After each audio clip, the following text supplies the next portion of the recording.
Let me just start out by saying that I am a huge fan of the Terminator, and I also really enjoy T2. And in my mind, the actual conclusion to the series was the long-running ride at Universal Studios. It had all the original characters played by the actual actors, and it was helmed by director James Cameron, and it followed the events of T2, the second movie.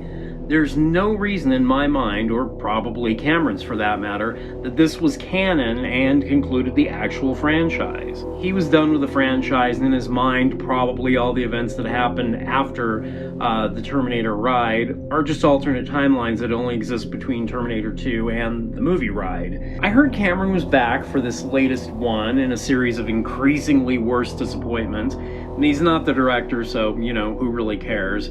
The trailer met a fair amount of negative reaction. Then the movie's plot leaked from a test screening, and that didn't fare well with fans. Then more plot leaks surfaced, and those really didn't fare well. So, taking a page from the Ghostbusters 2016 playbook, director Tim Miller took to the internet to do the "You're all ists if you don't like my movie." However, he mixed in some Ms. Marvel and did it all before the release. This is bait, pure and simple. He knows the movie isn't going to fare well with what's left of the fan base, so he's going to use guilt and basically deflect failure and guilt some folks into going all while getting some other folks clapping like seals. I mean, Ms. Marvel made $1 billion, right? I can't even get into all the reasons why you can't compare T6 and Ms. Marvel, but sandwiching a movie between the biggest film cliffhanger of all time with the belief people had that they needed to see the movie to know what was going to happen is a big reason why it succeeded on the level it did. Terminator 6 is attached to a long line of disappointments and stars that look way too old to be kicking ass in an action sci-fi movie. Yes, I'm positive T6 is woke AF, but I think this is also marketing, and much like how everybody turned on a certain lippy star for saying some pretty goofy stuff, this probably won't turn out great for Miller. Let me just take this moment to remind everyone, including Tim Miller, that the Terminator franchise has always had a strong female lead. And here is a quick list of strong female leads in the sci-fi genre people seem to never have a problem with. Have you ever heard of Princess Leia from Star Wars, Barbarella, Ripley from Alien and Alien, Sarah Connor from The Terminator and Terminator 2, Mad Maxine from Fury Road, Lilo from The Fifth Element, Lara Croft from Tomb Raider, Alice from Resident Evil, Celine from Underworld, the entire cast of Sucker Punch, that blue broad from Avatar, Fatness from The Chunder Games, Gamora from Guardians of the Galaxy, Trinity from The Matrix, Violet from Ultraviolet, and Kara Peters from Space Thing. So let's talk about the trailer, the story, and what we know so far. So I just sat down and watched the Terminator Dark Fate trailer.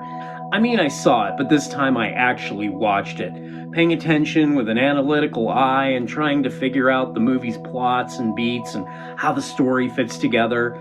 Which for me is a terrible idea, as I will almost always spoil a movie for myself because the trailers are usually just filled with spoilers. A lot of times the trailer is just a compressed version of the movie itself.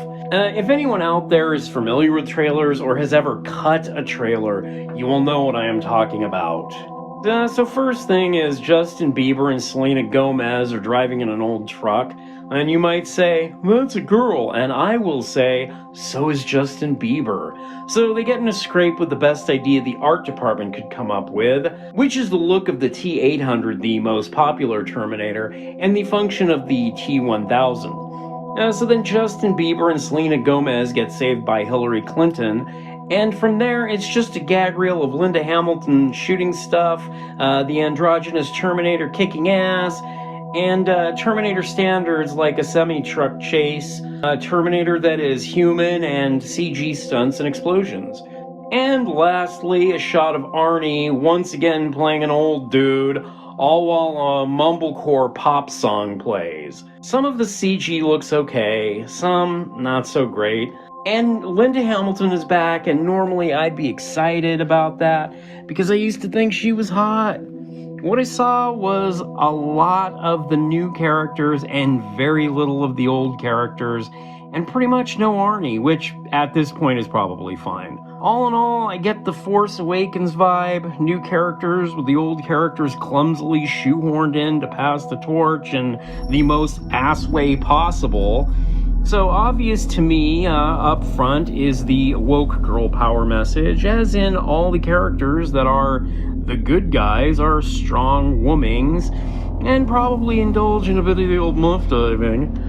That bad guy is literally, well, a guy.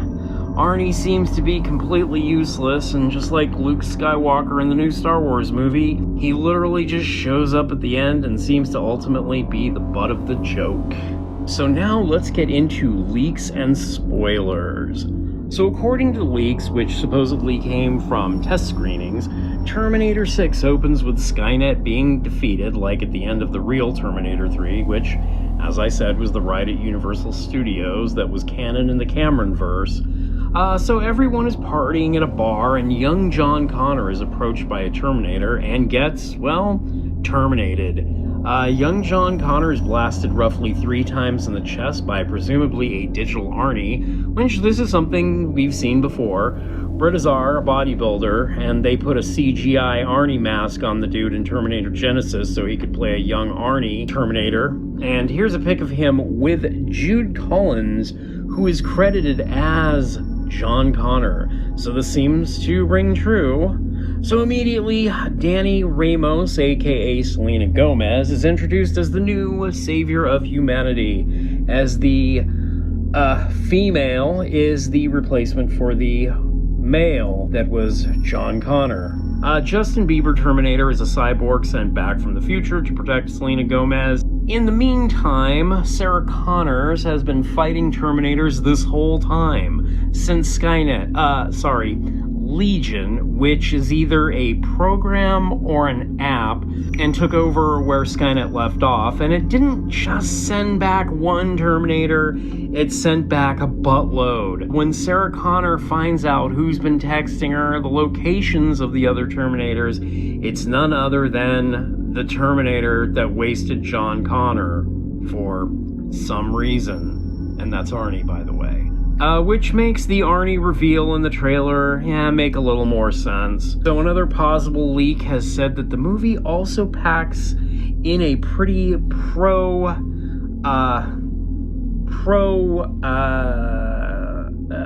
message, as there is a shootout in a place with some guys, and then our heroes cross over only to land in a detention facility and then break out, which according to the leak is the train scene in the trailer. This would also add up with the shot of the truck coming through a wall and several other shots in the trailer. And the Terminator chasing them, well, he's an agent. So that sounds great.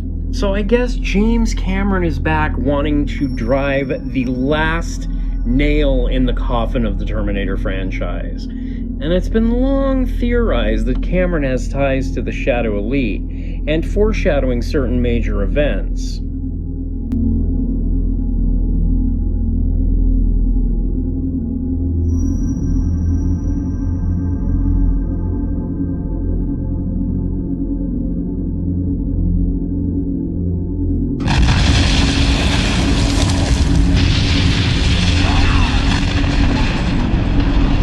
So pushing these agendas in the movie would only kind of make sense. I miss when the Terminator was just a sci-fi themed Halloween ripoff. It pretty much has all the same story beats and characters. An unstoppable killer steals clothes and a car to kill a lone female who is tough and fights back, defeating the killer with help from a dude with a gun. Both killers are mute and lose an eye. Yeah, so if anyone wants to see a video about that, shoot that in the comments. But otherwise, tell me what you think of this. Terminator 6, Dark Fate. You gonna go? You into it? I'm on the fence. Huh? Anyway, stay awake, stay alert. We are the new counterculture.